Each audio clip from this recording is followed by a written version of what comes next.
नमस्कार दोस्तों। बहुत दिन हो गया मेरा।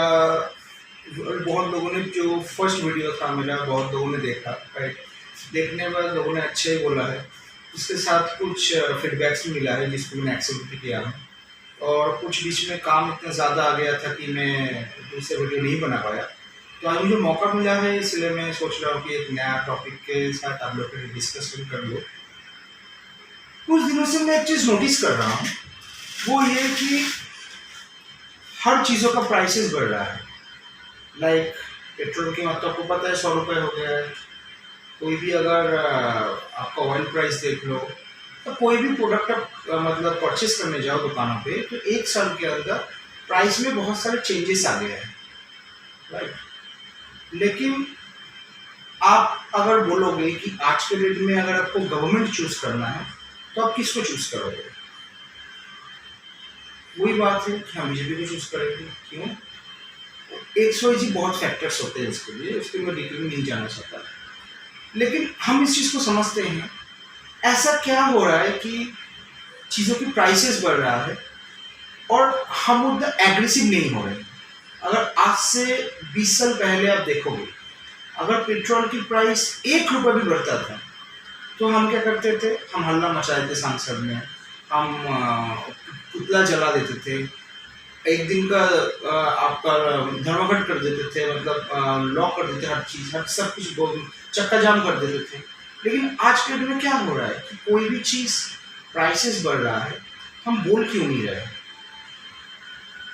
अब हर चीज़ों का अच्छी बात भी है, बुरी बात भी है। आप अगर देखोगे बहुत तेजी से दुनिया में चाइना और इंडिया, इन दोनों की जो मिडिल क्लास पॉपुलेशन है ना, ये बढ़ते ही जा रहा है, बढ़ते ही जा रहा है, बढ़ते ही जा रहा है। अगर मान लो छोटा सा एग्जाम्पल है, ये जो मैं शर्ट पहना हुआ हूँ, राइट, ये किसी दुकानदार ने इसको सोचा कि मैं इसको बेचूंगा। मेरी तरह 5 लोग वहाँ पे चले गए, तो 5 लोग जाने के बाद अगर उसने बोला कि ये शर्ट का प्राइस 500 है, राइट, तो उसमें से हो सकते 4 लोग एग्री हो जाए।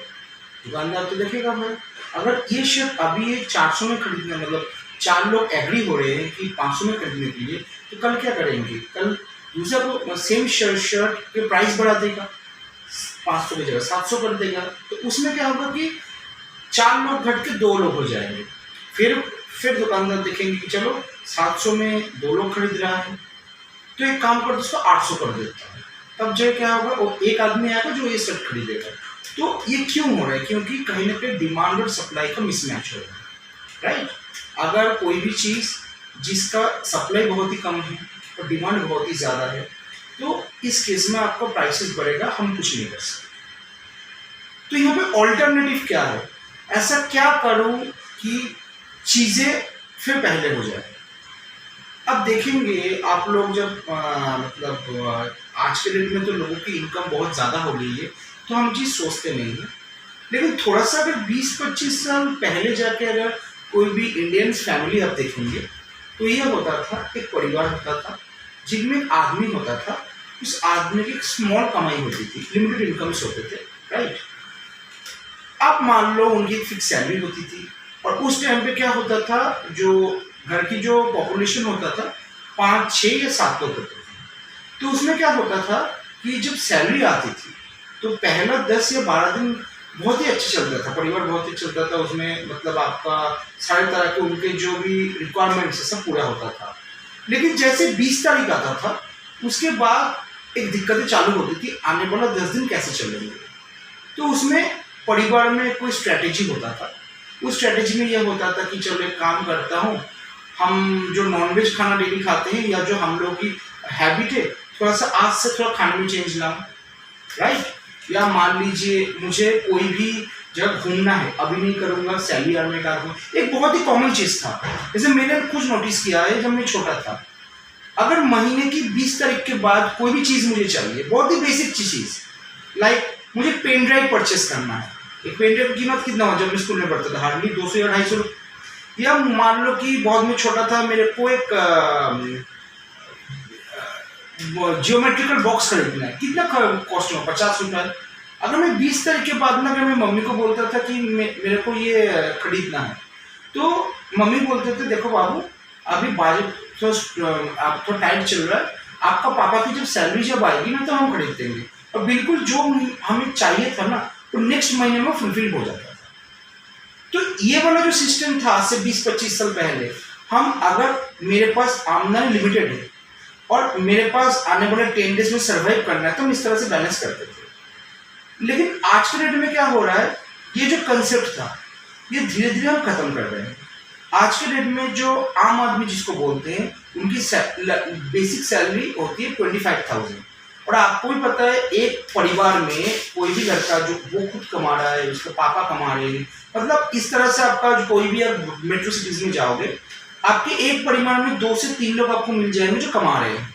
तो अगर सबको मैं 25,000 ऐड करूँ तो टोटल जो अमाउंट हो रहा है वो 75,000 हो रहा है। तो उनके लिए कोई फर्क नहीं पड़ता कि आपका तेल का प्राइस क्या हो रहा है, आपका ऑयल का प्राइस क्या हो रहा है। जबकि आप देखो कि जो जॉब्स है वो आपके बड़े शहरों में ही, जो हम जो बाहर से काम करने आते हैं, लाइक मेरे बहुत ही मित्र यहाँ पे काम, बहुत से मेरे सारे बिहार के लोग बहुत सारे जिनका बहुत ज़्यादा आपका मूवमेंट होता है उनको दिक्कतें होता है। लेकिन क्या होता है कि जो मैंने आपको शर्ट वाला जो कंसेप्ट बताया था, कोई भी प्रोडक्ट अगर सामने वालों को दिख रहा है कि मेरे को खरीदने के लिए आदमी है तो वो बाकी लोगों के लिए सोचेगा नहीं, उसको सब ये ध्यान में रहेगा मैंने ये प्रोडक्ट बिल्डअप किया हूँ, प्रोड्यूस किया हूँ, मेरे को कैसे भी ये सोल्ड आउट हो जाए, सिर्फ उसका वही ध्यान।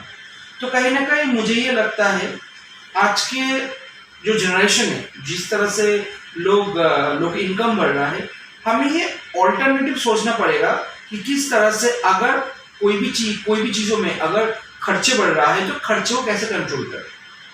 हो ये रहा था कि जैसे ही एलपीजी आया, मतलब लिबरेशन प्राइवेटाइजेशन ग्लोबलाइजेशन आया 90s में, हम सब लोगों ने एक ही चीज़ में फोकस कर रहे हैं, कैसे भी किस तरह से भी पैसा बढ़ाया जाए, मतलब आपकी कमाई बढ़े, आपको कमाई इंक्रीज हो, मतलब आप जो इनकम करोगे आने वाले 5 साल में सैलरी डबल होनी चाहिए। आप किसी भी पर्सन जो आजकल जॉब कर रहे हैं सबके मन में ये चल रहा है, लेकिन बहुत ही दुख के साथ मैं आपको बोलना चाहता हूँ कोई ये नहीं सोच रहा है कि मेरा बजट को कैसे कैसे मैं बैलेंस करूँ। जैसे आपको मैंने 100 रुपये दिया, एक तो आपका बजट हो गया जो आपका संसद में होता है, ठीक है, कि एक साल स्टेट को चलाएंगे, उसके लिए कितना मुझे पे आउट कौन से क्षेत्र में करना पड़ेगा। और एक जो बेसिक चीज़ जो इकोनॉमिक्स और बुनियादी इकोनॉमिक जो बजट पढ़ाया जाता है, तो बजट ये रहता है अगर मैंने आपको 100 रुपये दिया तो 100 रुपये को किस तरह से आप खर्च करोगे, राइट। तो कहीं ना कहीं मुझे लग रहा है कि जो पूरी दुनिया है ना, पूरी दुनिया सिर्फ एक ही चीज़ में फोकस कर रही है कि मुझे सिर्फ ज़्यादा इनकम करना है, लेकिन कहीं ना कहीं हम ये भूल जा रहे हैं कि हमें खर्च को कंट्रोल कैसे करें। मतलब मेरा मानिए कमाना बहुत आसान है, अगर आप कोई भी कंपनी में 9 घंटे में जॉब करते हो, 4 घंटे ओवर टाइम करो, आपका इनकम ज़्यादा हो जाएगा, लेकिन आप खर्च को कैसे कंट्रोल करोगे। तो इस चीज़ में थोड़ा सा आज की जो जनरेशन है उनको थोड़ा सा ध्यान रखना पड़ेगा। इस केस में देखो मैं ऐसा कोई होता नहीं हूँ ऐसे आपको सलाह देने के लिए, लेकिन मैं एक सजेशन दे सकता हूँ।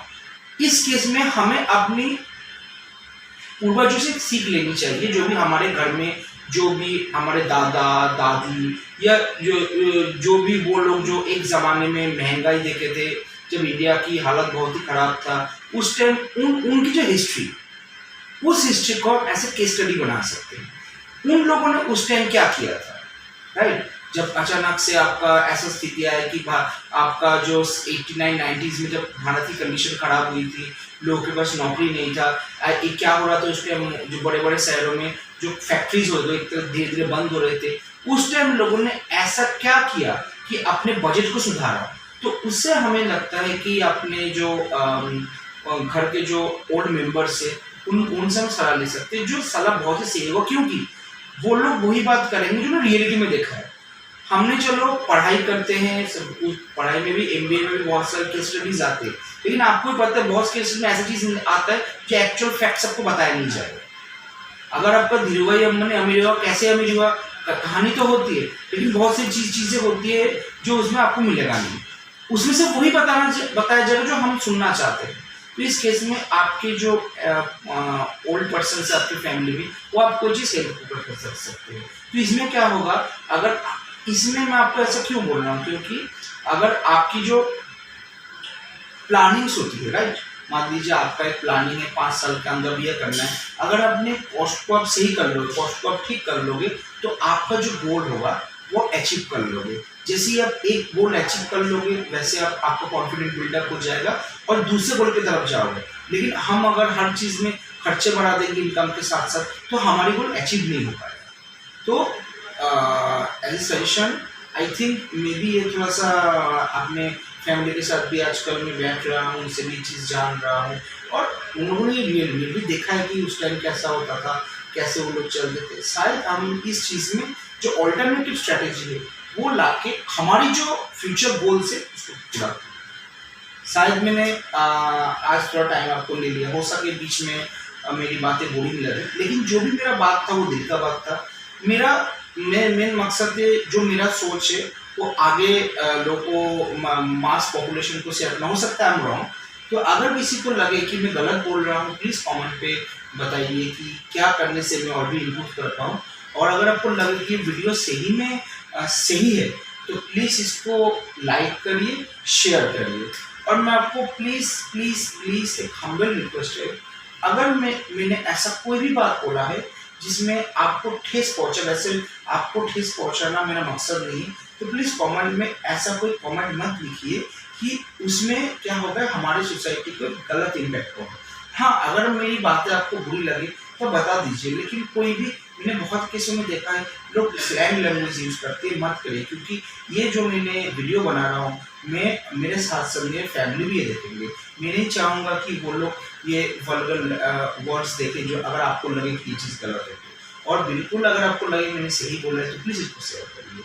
आज के लिए बस इतना ही। आप लोग सब सही रहिए। जय हिंद, वंदे मातरम, धन्यवाद।